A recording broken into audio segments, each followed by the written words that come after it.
Assalamualaikum warahmatullahi wabarakatuh. Perkenalkan saya Sinta Adelia Fitriani. Dalam video kali ini kita akan membahas Pancasila di era Orde Lama, Pancasila di era Orde Baru, dan Pancasila di era Reformasi. Penerapan Pancasila di era Orde Lama terdapat 3 periode. Yang pertama itu periode 1945 sampai periode 1950. Dalam periode ini, Pancasila sebagai dasar negara dan merupakan pandangan hidup untuk menghadapi berbagai masalah. Namun, di penerapan periode ini terdapat upaya-upaya untuk mengganti ideologi Pancasila dengan ideologi lain. Hal ini ditandai dengan adanya pemberontakan PKI di Madiun pada tanggal 18 September 1948 yang dipimpin oleh Musso dengan tujuan untuk mendirikan negara Soviet dan berpaham komunis. Namun hal ini bisa digagalkan.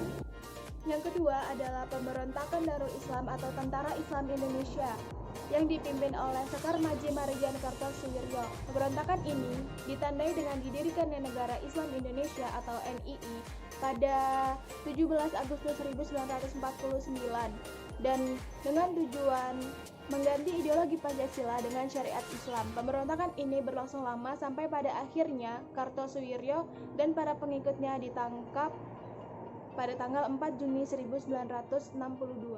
Lanjut periode kedua yaitu tahun 1950 sampai tahun 1959. Pada periode ini, dasar negara tetap Pancasila, tetapi dalam penerapannya di lapangan, ideologi Pancasila diarahkan seperti ideologi liberal. Hal ini bisa dilihat dari sila keempat Pancasila, tidak lagi berjiwa musyawarah mufakat, melainkan berdasarkan suara voting terbanyak. Di dalam periode ini juga terdapat pemberontakan, yaitu pemberontakan Republik Malaka Selatan, pemberontakan pemerintahan revolusioner Republik Indonesia, dan pemberontakan perjuangan rakyat semesta yang ingin lepas dari NKRI. Dari segi politik, demokrasi di periode ini lebih baik dari tahun sebelumnya dengan adanya pemilu untuk pemilihan anggota konstituante. Namun, konstituante gagal dalam menjalankan tugasnya sampai akhirnya Presiden mengeluarkan dekret 5 Juli 1959 yang isinya membubarkan konstituante dan memakai kembali Undang-Undang Dasar 1945. Periode ketiga pada tahun 1956 sampai tahun 1965, yang mana pada periode ini lebih dikenal dengan demokrasi terpimpin. Demokrasi bukan lagi berada di bawah kekuasaan rakyat sehingga yang memimpin adalah nilai-nilai Pancasila, tetapi berada di bawah pimpinan pribadi Soekarno sehingga menimbulkan penyimpangan penafsiran terhadap Pancasila dalam konstitusi. Soekarno menjadi otoriter, diangkat menjadi presiden seumur hidup, dan Soekarno menggabungkan nasionalis, agama, dan komunis yang ternyata tidak cocok pada NKRI. Pada periode ini juga terjadi pemberontakan PKI pada 30 September 1965 yang dipimpin oleh DN Aidit dengan tujuan kembali mendirikan negara Soviet dan mengubah ideologi Pancasila menjadi komunis. Selanjutnya yaitu Pancasila di era Orde Baru. Ketika Jenderal Soeharto diangkat menjadi Presiden Republik Indonesia, era yang kemudian dikenal dengan Orde Baru ini dengan konsep demokrasi Pancasila. Visi utama pemerintahan Orde Baru ini adalah untuk menjalankan Pancasila dan Undang-Undang Dasar secara murni dan konsekuen dalam setiap aspek kehidupan masyarakat Indonesia. Dengan visi tersebut, Orde Baru memberikan secerca harapan bagi rakyat Indonesia, terutama pada perubahan-perubahan politik yang sebelumnya bersifat otoriter pada masa demokrasi terpimpin menjadi lebih demokratis. Dan Presiden Soeharto juga dianggap sebagai penyelamat karena beliau berhasil membubarkan PKI dan beliau berhasil menciptakan stabilitas keamanan negeri ini pasca pemberontakan PKI dalam waktu yang relatif singkat. Namun, harapan rakyat Indonesia tidak sepenuhnya terwujud, karena sebenarnya tidak ada perubahan yang substantif dalam kehidupan politik Indonesia. Antara Orde Lama dan Orde Baru sama saja, yaitu sama-sama otoriter. Dalam perjalanan politik pemerintahan Orde Baru, kekuasaan presiden merupakan pusat dari seluruh proses politik di Indonesia.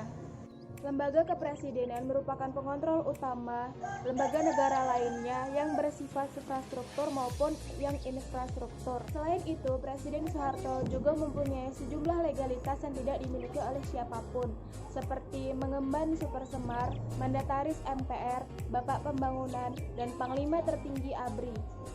Dari uraian di atas, kita bisa menilai bahwa demokrasi Pancasila masih jauh dari harapan. Pelaksanaan nilai-nilai Pancasila secara murni dan konsekuen hanyalah dijadikan sebagai alat politik penguasa Belanda. Yang terakhir yaitu Pancasila pada era reformasi. Pada masa ini, penerapan Pancasila tidak lagi dihadapkan dengan pemberontakan-pemberontakan yang ingin mengubah ideologi Pancasila dengan ideologi lain. Tetapi pada masa ini lebih dihadapkan ke kehidupan masyarakat Indonesia yang lebih bebas. Kebebasan pada masa ini meliputi kebebasan berbicara, kebebasan berekspresi, kebebasan berorganisasi, dan masih banyak lagi. Di sisi lain, kebebasan ini bisa meningkatkan kreativitas masyarakat Indonesia. Namun, di sisi lain, kebebasan ini juga berdampak negatif bagi negara Indonesia. Misalnya, pola berbicara yang tidak beretika dapat memicu pertengkaran. Terus, selain itu juga munculnya pergaulan bebas dan masih banyak lagi dampak-dampak negatif yang lainnya. Selain itu, penerapan Pancasila di era reformasi ini menurunkan rasa persatuan dan kesatuan sesama warga Indonesia. Hal ini ditandai dengan adanya konflik di berbagai daerah, tawuran antar pelajar, dan tindak kekerasan yang dianggap sebagai alat untuk menyelesaikan permasalahan dan lain sebagainya. Selain tantangan tersebut, Indonesia juga dihadapkan perkembangan negara yang cepat dan mendasar serta pembangunan bangsa-bangsa. Meskipun bangsa-bangsa di dunia sadar mereka saling membutuhkan satu sama lain, namun persaingan di antara keduanya masih tetap berkecamuk. Salah satunya adalah memberikan pengaruh kepada negara lain melalui penyelundupan ideologi baik secara langsung maupun yang tidak langsung. Kewaspadaan dan kesiapan harus ditingkatkan untuk mencegah masuknya ideologi lain yang tidak sesuai dengan Pancasila. Sekian ya materi kita hari ini, semoga ilmunya bermanfaat. Mohon maaf jika ada salah kata. Wassalamualaikum warahmatullahi wabarakatuh.